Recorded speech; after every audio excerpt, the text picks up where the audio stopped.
You are now listening to The Really Joe Podcast. Really Joe.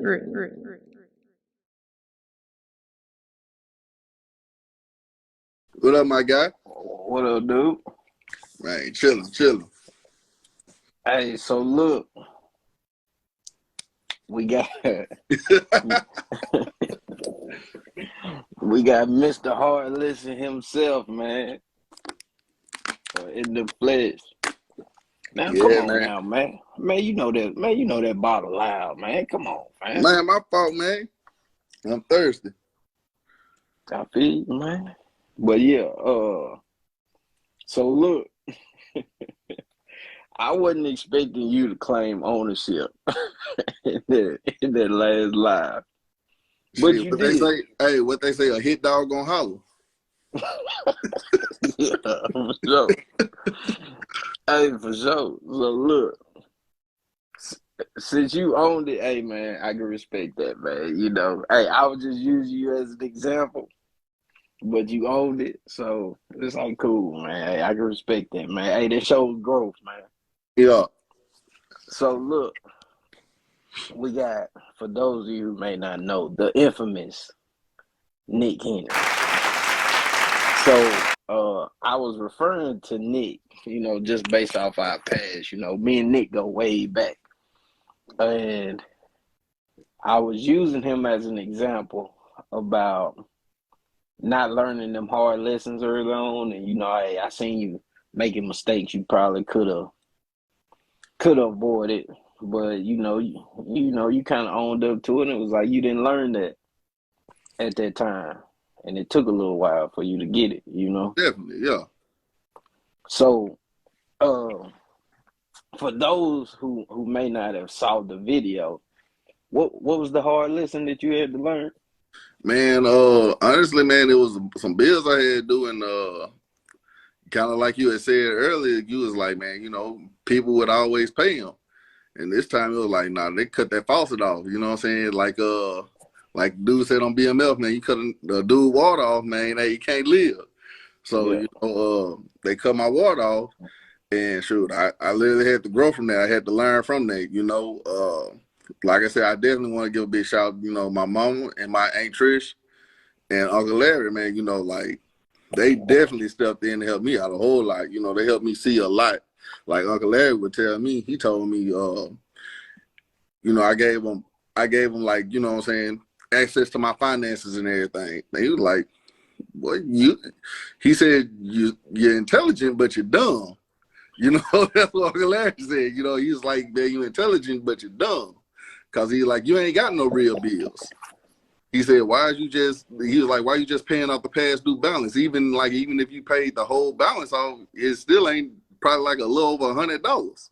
He said, but I'm just steady, you know, had that mindset of when I was young, you know how you pay your phone bill, you just pay the past due balance, keep your phone on, whatever. And like, I had to sit down and I learned, you know, like, all right, I am making this amount of money.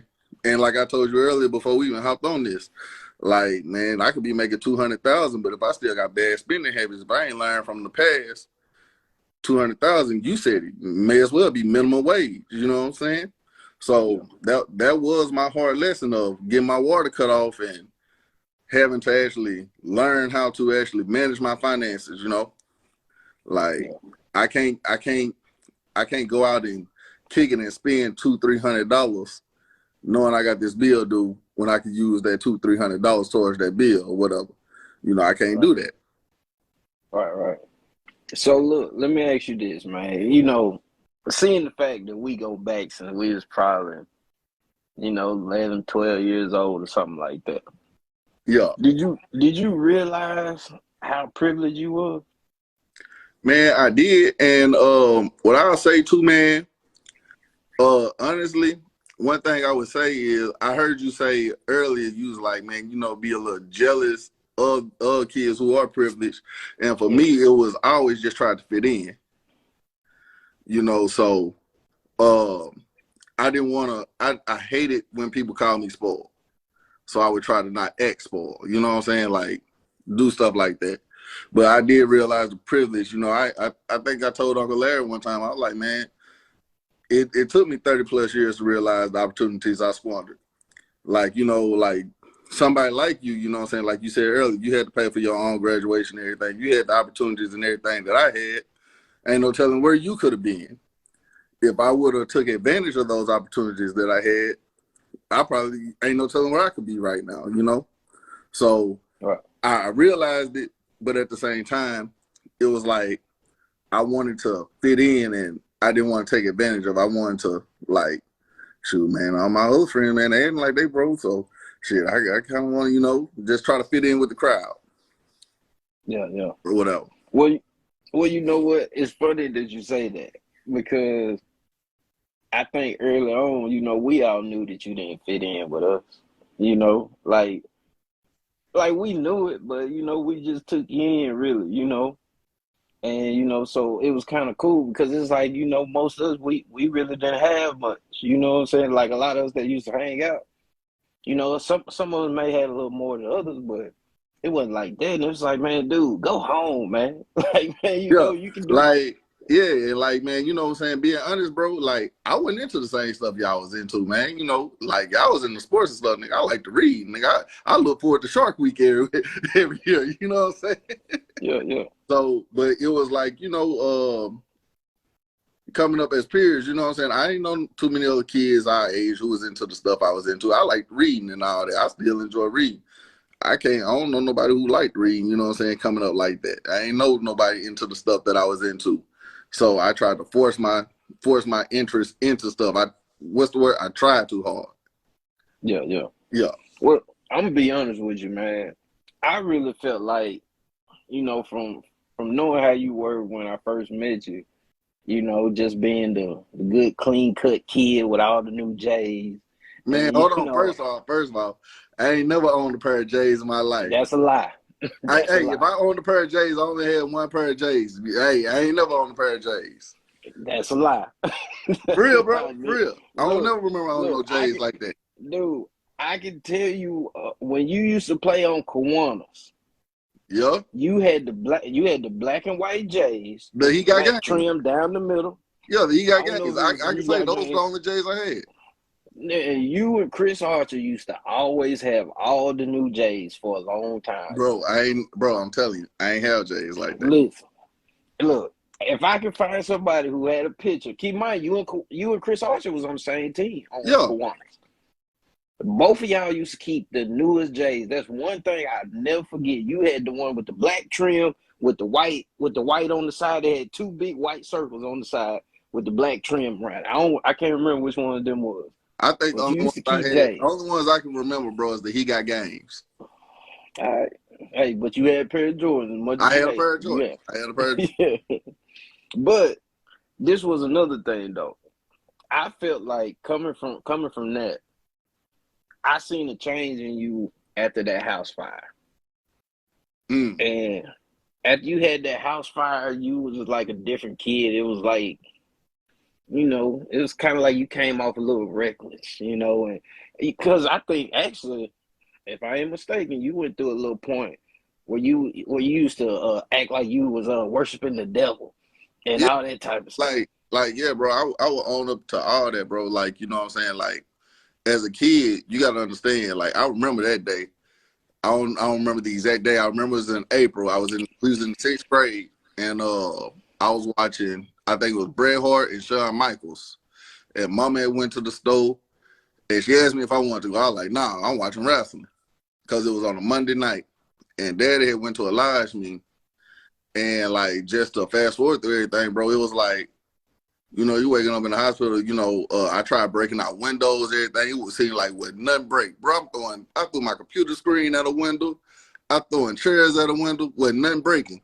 I unlocked the windows. They still wouldn't go up. And like, you know what I'm saying? For me, it was like, why would God, you know what I'm saying? I'm 11, 12 years old at the time. I'm questioning, like, why would God put me through that?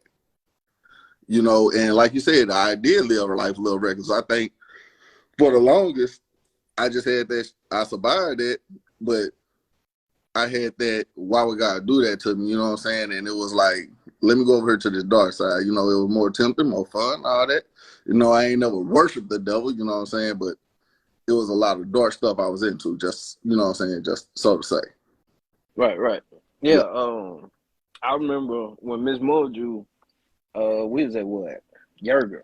Yeah, Senator. And yeah, she had she had gathered some people, to kind of, I guess celebrate you making it, And shout out to CJ, man. Thank you for sharing. One of your look like one of your frat brothers look like. But I remember she had a little get together and had a little cake in the library, and I remember she invited me to it. And I think you kept them closed for a long time, didn't you? Yeah, bro. I wanted to burn them clothes.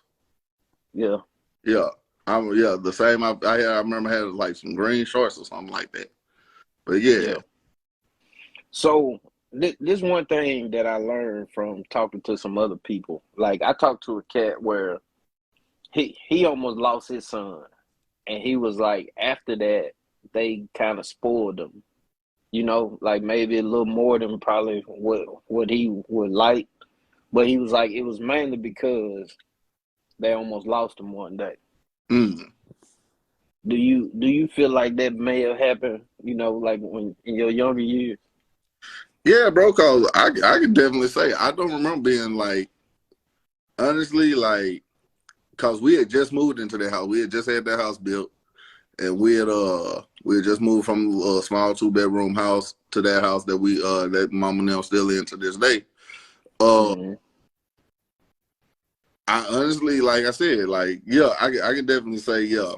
Mom and them probably did, like, kind of like you said, your partner did, like, they almost lost me, So, Yeah. and to have me there, I'm pretty sure they wanted to give me everything in the world. Right. Yeah. Yeah. And see, so let's just fast forward a little bit, right? Yeah. And keep in mind, we talk about hard lessons. I learned a big hard lesson fooling with you, man. So we got to touch on it a little bit because I've been knowing you since 11, 12 years old, preteen, whatever. Yeah.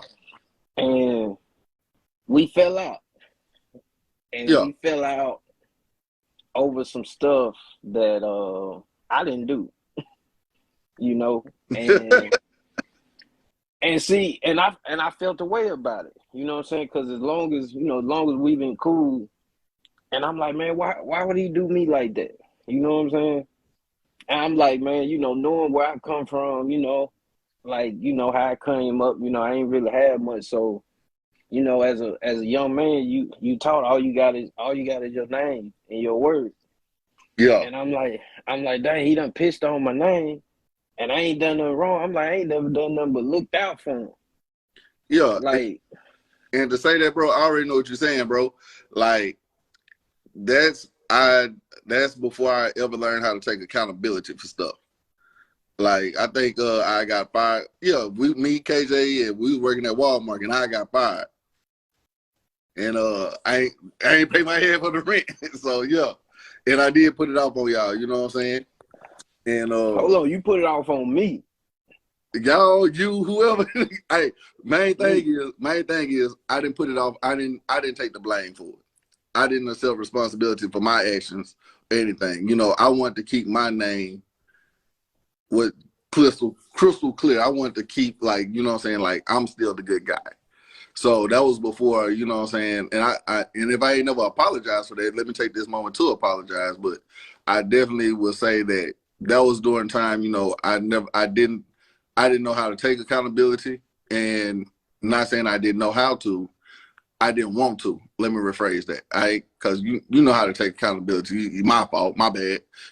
That's taking accountability. But in that sense itself, I didn't want to take accountability for stuff like that. Yeah. Yeah. All right, so now look, now at this point we done kind of, we passed it at this point, right? Yeah. But I don't think you realize, what I'm saying, how much that hurt, right? Because like that was the first time for me. This was my hard lesson, right? That was the first time I lost a friend that I was really close to, You know, so from that point on, moving forward, I would tell people, if you hadn't lost a friend yet, you got a lot more living to do. I learned from that, and I would tell people, like, if you hadn't lost a friend, you got some more living to do. Yeah. You know, but I just felt like I'm gonna be real with you. You know, where like at that point, I was ready to see you at that point because I'm like, dude, man, we done gave him too many passes when we was younger. And I kind of felt like you didn't ever learn certain things because we always gave you a pass with certain things because we knew you were cut from a different cloth, so we just excused certain things, and I felt like we shouldn't have excused it, and that's why we were where we were at that time. Because I'm just like, dang, man, you go piss on on somebody's name that's been looking out for you. Like I was saying earlier, like when you ain't had no water, you came by my crib. You know what I'm Yeah. saying? And it's like you gonna do me like that? Like did nobody else out? Like when we was in Pine Bluff, I'm like, did nobody else look out for you when you was in a rough situation but me? You know what I'm saying? You knew, cause look, what? No, I don't know where KJ was at. No, KJ was over there with freaking Frack now. You know what I'm Was saying? Yeah. He oh stayed right yeah. behind me. Yeah, so when it came to them rough situations, you hit me, and it's like, man, what, cool, man, just clean the shower out after, man. You know what I'm saying? My old lady over here. And I'm just like, dang, he gonna do me like that? Like you could have put on KJ. You know what I'm saying? Just Hey, be real. hey, bro, and like I said, I ain't want to take accountability for a lot of stuff, and I was very selfish as a kid. You know what I'm saying? And I say as a kid, I mean like up until my mid 20s, late 20s. You know what I'm saying? It wasn't up until I got into my 30s. You know what I'm saying, that I started to learn how to be less selfless. You know what I'm saying? Like start thinking about others. So Hmm. I mean, it takes growth. And like you said, it was a hard lesson for you to learn. And like for me, my karma came back in other ways. You know what I'm saying? Yeah. Doing people wrong, and like just had certain situations happen to me as well, like where people crossed me out. And I had to think back at all those other times I've crossed people out that had nothing but good intentions for me. So it's like as bad as I wanted to be, I had to take that on the chin, because that's that karma coming back. But as we Yeah, get, yeah. So look, so let me ask you this, right? what's You happening? said that you said that when your water got cut off and your parents cut you off, you said that's when you kind of straighten up, right? Yeah, All right, and then you also mentioned that you hadn't learned to be accountable, things like that. When would you say you really felt like you was your own man? And like what age would you say you was your own man? I'm 37 now. I'll say 36. You know, Come on, man. no, real talk, bro. Real talk. Like I've done a lot of things. Like me and Dad was talking about this the other day. He was like, "Man, look at all the stuff you've accomplished and everything and whatnot, and everything." And he was like, "You did all this on your own." I like, okay. And then I went to I'm in therapy. I'm a big component for mental health too, bro. So I go to therapy, you know what I'm saying, on Tuesdays, you know what I'm saying? And that's just some me get stuff off my chest and whatever. Like you said, like you said before we got on this, it's like something soothing for the soul. You know what I'm saying? Like I ain't even gotta be going through nothing. It's just motherfucking cat came and took a dump in my yard and I got mad about it and I want to talk about it. You know what I'm saying? But Yeah. like I said, bro, like when I felt like I was my own man at like 36, when, like I said, Mama and Aunt Trish, all them helping me out, you know what I'm saying? Like when I finally told them, like, all right, gonna take these training wheels off. Let me see if I can handle this on my own. You know what I'm saying? Hey, when you first take those training wheels off, you still gonna fall a couple of times, but I still learn. I learned how to balance things. And now it's like, shoot, everything for me is like, everything ain't perfect, but a lot of things are going good. That I can Yeah. say, yeah, I'm on, you know. Right. And so would you attribute that to kind of being spoiled for a good portion of your life? Oh yeah, definitely, definitely. You know what I'm Yeah. saying? Cause what is it called? It's a crutch. Yeah. You know, you're leaning on a crutch. You know what I'm saying? If that's all you know, that's what you're gonna fall into. And when you're really truly ready to grow, you're gonna throw that crutch away and you're gonna step outside of your comfort zone. And you're gonna be willing to take those bumps on the head. You're gonna be willing to take those falls. But you know it's a greater good, it's a greater purpose from that. So yeah, like I said, man, uh I have no problem admitting or saying that, man, it took me 36 years to actually get myself together. Because I know, man, I'm my own man, you know. Shoot, I'm not easily influenced. I handle my business. I can go and do whatever I want, you know what I'm saying? And if it's something I want, I can go buy it. I ain't got to go ask mama and them for it. And like I told you earlier, I said, I ain't asked mama and them for something in so long. So I know if I do ask them, they won't have no problem, you know what I'm saying, helping me out. I ain't going to say giving it to me. I'm going to say helping me out, you Yeah. know, because they see that I've been carrying myself like this for a long time now without asking them for anything. Yeah. All right. So basically, the reason why I'm asking you that, right, is Yeah. because, just like you said, you had that crutch, and I know, knowing what I know now, or over the years, I know that can kind of hinder you from being your own man, because it's a lot of people that rely on their family, and it kind of hinders you from being your own man for a long time.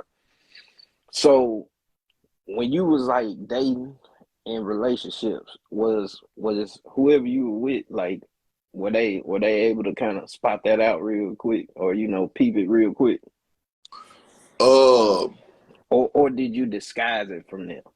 I think I would disguise it, just being honest, you know what I'm saying? Uh, it was, I would struggle. I would struggle behind closed doors to keep up appearances, you know what I'm saying, within a relationship. So, you know Mm-hmm. what I'm saying? Like, man, if I want to go out have a $200 dinner once a month or something, I know I can't financially, physically do it, but I'm gonna make it look good.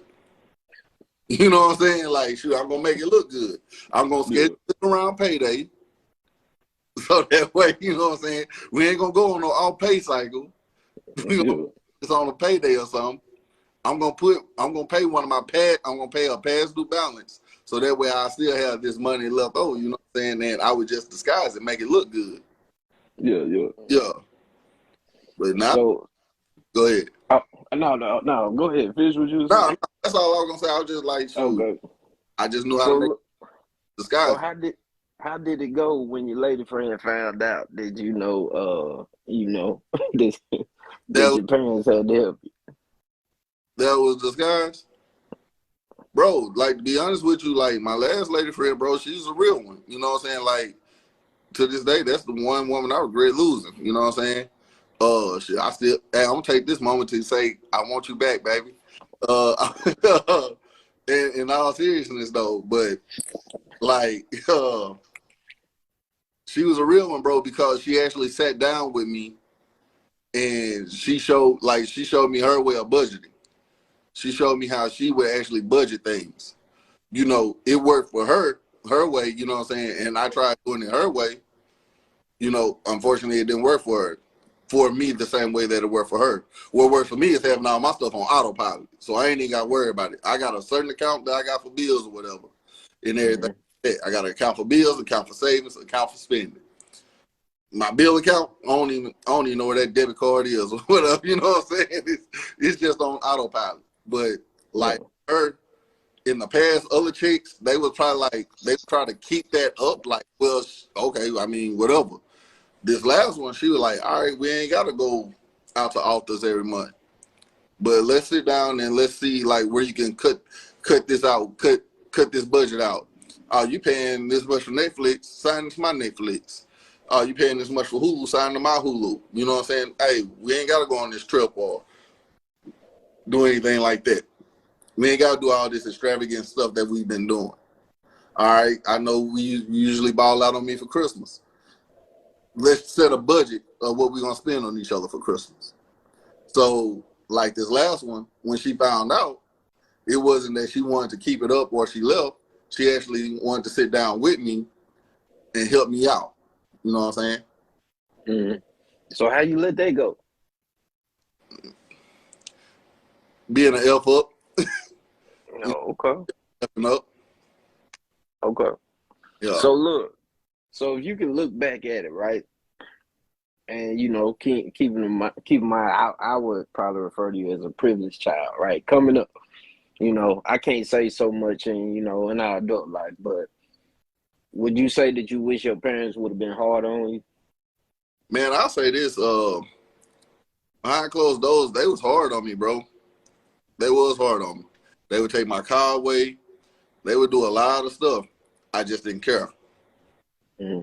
Like I told my mama one time, they took TV out of my room. I said, I don't care. I got my books. Because I like to read. Mm-hmm. You know what I'm saying? So it was like, for me, the consequences of my actions, I didn't care about them. No matter how hard they was on me. You know what I'm saying? Like, I remember, I think we was in 9th grade. And daddy had got me a tutor. She come down, to, you know what I'm saying, studying and everything. And who was that? Yo, we was getting ready to take a test in Miss Stewart class. And you know how you study before the test and whatever. I ain't, bro, I swear to God, I ain't cheat or do nothing, bro. This was the last whooping I ever got. I ain't cheat or do nothing. But when I put the paper, like when I went to put the paper up under the desk, it didn't go all the way in the desk. It actually hit the floor. And like Miss Stewart came and picked up the paper or something. And Keith was like, man, I think Nick was cheating. My first thing was like, first of all, nigga, I've been studying for 2 weeks, nigga. I know this shit. I ain't got to cheat. And he was like, yeah, man, it was a piece of paper on the floor. Miss Stewart was like, well, I did just pick up one and whatnot. And I was like, okay. I got to look into up under my desk and everything. So honestly, it was mine. So of course I got a 0 on the test. Bro, mama whooped me so bad, bro, but I ain't cry because I know I ain't do nothing wrong. You know what I'm saying? So like to say if they would have been hard on me, they was hard on me. I just didn't care. Like, I ain't care about consequences then. Yeah. All right. So let's just say if you were talking to a parent, Mm-hmm. how would you tell them to go about it? Like spoiling their kid, or what's another option that you would say to kind of give them the best possible for them to be like a good productive adult? Man, I'll say this, man. We live in an incentive-based society. Mm-hmm. So for me, I remember senior year. You remember I got that tattoo senior year. Mm-hmm. Mama said if you get all A's your first nine weeks, because I ain't never made all A's, not nan point in my scholastic career. Mama said if you make all A's these first 9 weeks, I'll take you over here to get a tattoo. That was my thing. Like, you reward me, you know what I'm saying? So for me, I would say like a kid, like you're supposed to make the best grades you can make. But like you see your kid doing good all the way, you know what I'm saying, doing that, reward them, you know what I'm saying? Like, there's nothing wrong with giving the kids rewards. I definitely wouldn't say like spoil them if you see them still out here getting all F's and all that, you know what I'm saying? I definitely wouldn't say like continue to spoil them. Yeah, at that point, just give them the bare minimum. Nah, you ain't finna go get these new J's. You just gonna get some regular Nikes for school, you know what I'm saying? You ain't gonna get polos. You gonna get whatever, you know what I'm saying? You ain't gonna get all this. But if I see you doing good, boom, you can get this. You can get it. You know what I'm saying? So I would say, me personally, I would definitely wouldn't say spoil them, but I would definitely say, like, when you see them doing good, trying their best, like, and even if they are struggling in something, but if you see them still asking those questions, like one reaching out for help and doing all that, there's nothing wrong with a reward. Mm-hmm. But hold on now. What grade did you get? What grade did you get the car? Like 9th grade? No, that was like 10th grade, 10th, 11th. All right. So you already had the vehicle, 10th grade. You already had, clothes, J's, all He was that. gonna see J's. Hey man, look, cause CJ done probably shared this, and I don't want nobody saying that I wore J's in high school. I had one pair of J's. You had more than one pair of J's, folks. I don't remember no pair of J's, man. Hey, you can tell them that all you want. You know what I'm saying? Just remember, I know you. You Yeah, know what I'm saying? But what I'm saying is, yeah. okay, you use a tattoo as a motivation, but you had everything else already, though. You already had a car, I didn't care about a car, bro. but I'm just saying you had a car. Most of us didn't have. You was our ride. You know what I'm saying?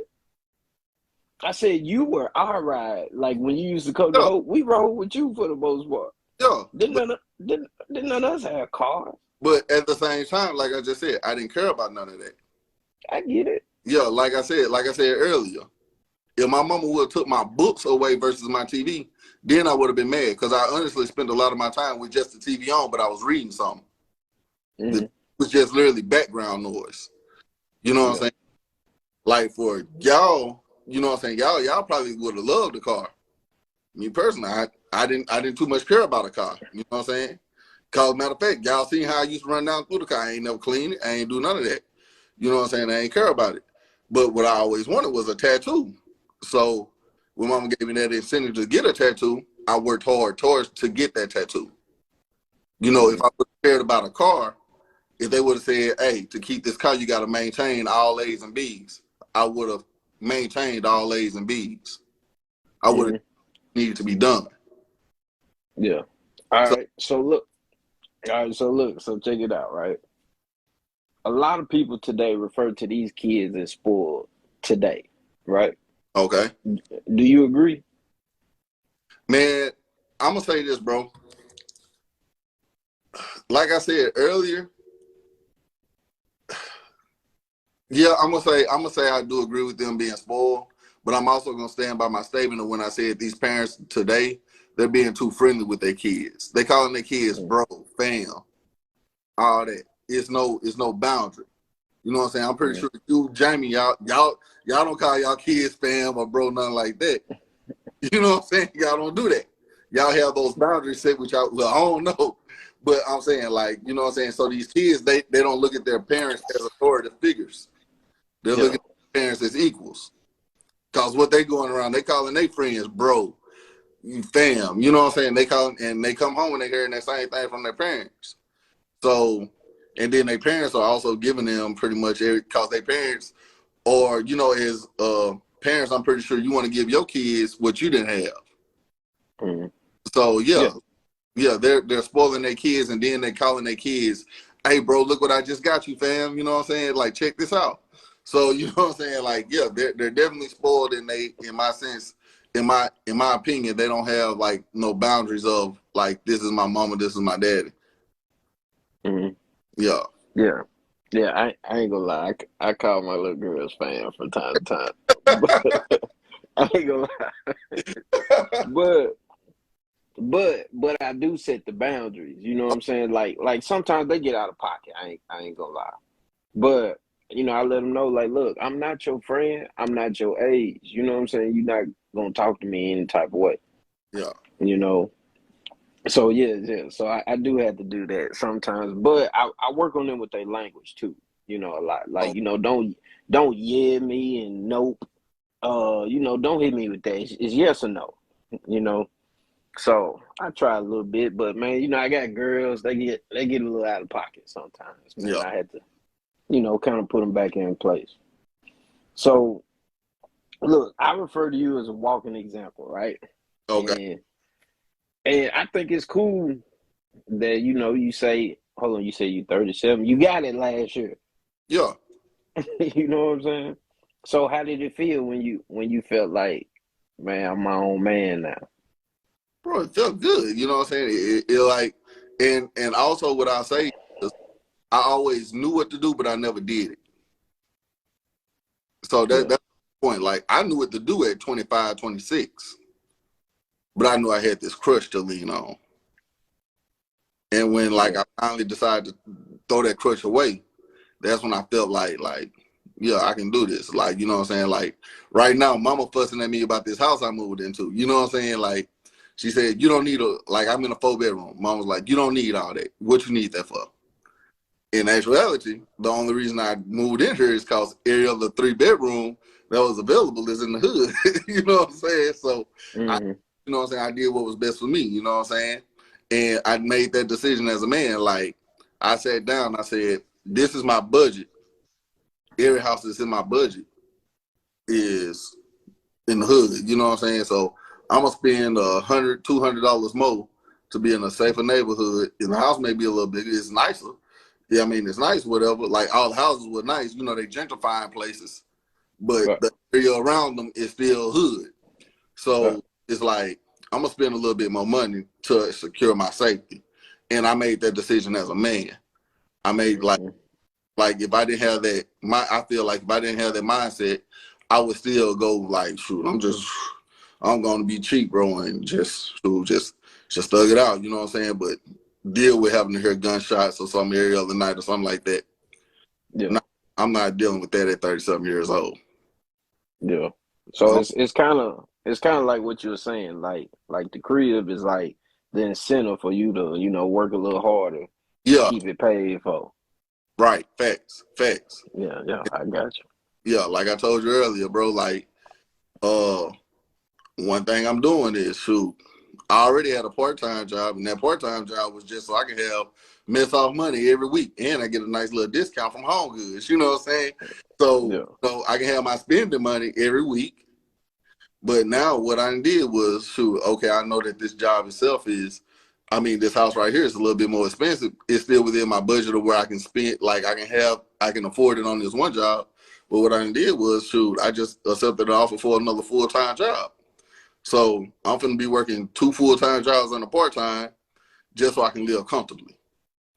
Like, I'm making that decision as a man. Like, I can boost up my savings, and I definitely won't have to worry about anything financially. Will I miss out on a lot of stuff, fun stuff? Yeah. But in the end, it's going to be worth it when I'm 60, 70 years old. Right. Hey, not to mention, hey, you had fun from 18 to about 35, right? Right. You know what I'm saying? Yeah. Time to buckle down now, right? Yeah. You know what I'm saying? Yeah. I done been to a few countries, you know what I'm saying? I done been across the United States. I still want to travel, but you know what I'm saying? Like, shoot, I ain't got to travel. Like, at one point I was traveling like once every other month or something. And I was struggling. Now, like, dude, I can go somewhere like 2-3 times a year now and be comfortable when I go. And if I do want a trip, I know I'll be able to afford that with no problem. Right. All right. So, hey, so it's all working. It's all looking good now, right? Yeah. I would definitely say this, and to anybody that this resonates with, like you said, like the walking example, if it's anybody out there that's going to watch this and say, dang, man, you know what I'm saying, I am struggling, whatever, I will say this. Don't look at the short term, because that's what I was looking at in the past. Now you got to look at the long term. You got to see how your actions today going to affect you not only tomorrow, but 5-6 months down the road, 3-4 years down the road. So you gotta look into that now. Yeah. And well, you know, just to bring this to, you know, to a close, right? All right. Who would you attribute the change in? I mean, like who would you, like, if you had to pinpoint the one person that helped you, you know, kind of turn the leaf over, who would you say that was? Man, I'm gonna say this right here. Like I just told you, Mama, Daddy, Uncle Larry, Aunt Trish, those are the main people.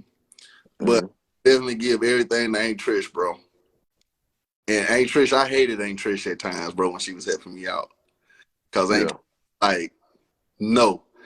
I was like, man, I just want to go to Bamboo Hibachi, man. You know what I'm saying? Give me a steak and shrimp with double rice. Nah, cook. You know what I'm saying? We'll spend that $14, $15 on. Yeah. Spend that same $14, $15 and eat for 2-3 days if you cook. And like I said, it was times I was like, man, Aunt Trish, you getting on my nerves, man. But at the same time, when I finally started to see the bigger picture, it was like, okay, yeah, because I knew I was spending like $40, $50 a day eating out. Now it's like right now since I moved, I'm eating out now because I ain't went grocery shopping, and you know what I'm saying. So I just moved, whatever. Yeah. But now it's like, yeah, I ain't gotta go. Anything I want to go eat, I can make at the house, but I got a taste for it. So out of everybody, I would definitely say Aunt Trish was a big contribution for it. You know what I'm saying? Like, Mama Aunt Trish would tell me, Mama still wanted to help me out. You know what I'm saying? And I had to tell him like, nah, let me throw this crutch away. You know what I'm saying? Let me step out and be grown on my own. Mm-hmm. Trish, like, it was like, I ain't trying to pick up the crutch, Aunt Trish. I just you know what I'm saying? What they do when you limping off the court or something, just somebody hop you get on their shoulders real quick. Yeah. You Aunt need Trish, your shoulder. Aunt Trish, like, nah, like, you ain't gotta go, happy hour, so I'll make you a sandwich. Be just as good, you know what I'm saying? So, Right. I definitely, out of everybody, man, like, mama and dad, they've been helped, like, throughout my whole life. Like, They've always given me encouraging words. They've always helped me. Him and Mom have always helped me financially, whatever. You know what I'm saying? Aunt Trish and Uncle Larry, they jumped in as well. Like, Uncle Larry, big thing was write it down, put words to it so you actually see it. And when you actually see it, when you write it down, now you can actually, I want to do this. So now that you see that you want to do it, now you can write this plan out of how you want to do it. And you can begin to take those steps. And Mama's always been like, well, if you want to do it, baby, you got to work hard. You know what I'm saying? You got to work hard. Because mama, like, 74 years old? Mama ain't got to work at all if she don't want to. But my mama love working, bro. So, and like I said, Aunt Trish was that, she was that disciplinarian, you know what I'm saying? She like, Like, Aunt Trish would call me and say, why'd you go to JJ's? What was you at JJ and you spent $25? I like, it was happy hour, Aunt Trish. No, baby, if you want to do this, that $25 could have went somewhere else. I like, man, but I got 20 wings and 2 drinks. Right. She said you could have went to Kroger and got a bag of wings and make a little cheap bottle, and you have a bottle to drink throughout the week and some wings to eat throughout the week. So right. I had to take on like everything that worked for me, you know what I'm saying? Different things, like I said earlier, going back to my ex, like when she would help me out with that, and like when they were helping me out as well, like everything everybody did, it didn't work for me, but I took what did work for me and applied it to myself. Like Uncle Larry big thing was writing it out and developing a plan so I can actually see my plan. That works for me. That literally works for me, bro. I got a whiteboard in my office. You know what I'm saying? I see, like, this is my plan for today. This whiteboard is for my plan for the next day. This is my plan for the week. So, like, boom, boom, boom. And I knock everything out because I'm able to see what I need to do. Yeah. That's why I was telling Jamie earlier. I'm like, man, you a big boy Aisha, man, with buying blood, man. Yeah, like, and that honestly right there, bro, like, I know tomorrow I definitely need to carve out some time to go grocery shopping. You know what I'm saying? Because, like I said, I don't know like how often you move, but when you first move into a house, man, you don't really want to cook and stuff like that, man. So that right there, man. But I know tomorrow, like, I'm definitely going to the grocery store and picking up some stuff so I can eat for like the next 2 weeks, probably. Right. Yeah. I got you. Well, look, hey, man, I know it's late, man, and hey, I do appreciate you for joining me, though. Appreciate the invite, man. Yeah, it's all good, man. Hey, I just feel like, hey, you a perfect example of that hard lesson, man. Yeah, man. Hey, it definitely takes bumping your head, and I know some people who have personally told me, you know what I'm saying, they didn't, and they are older than me. They personally told me they didn't get their life together until they was in their mid-40s. Yeah. Yeah, so you know what I'm saying? It's not how you finish. It's not how you start the race or whatever. It's how you finish it. You know what I'm saying? Like some people, it just take a little longer than others. But when you finally get it right and you get that train rolling, can't nothing stop you. Right. That's for sure, man. Yeah. Well, look, hey, Nick. I appreciate you again, man. Hopefully somebody takes something from this and, you know, it be motivation for them, you know. Yeah, man. Hopefully it do, man. And you know what I'm saying? Don't ever judge a book by its cover, you know what I'm saying? Because at Yeah, yeah. one point I was a book that looked good but was terrible on the inside. Yeah, I heard you, man. Put it up looking like a bum or something, you know what I'm saying? But shoot, I'm good. You know what I'm Yeah, saying? right. Yeah, I'm doing real good. Like, we appreciate the anybody who may potentially check this out. But till next time, people, we out. Big.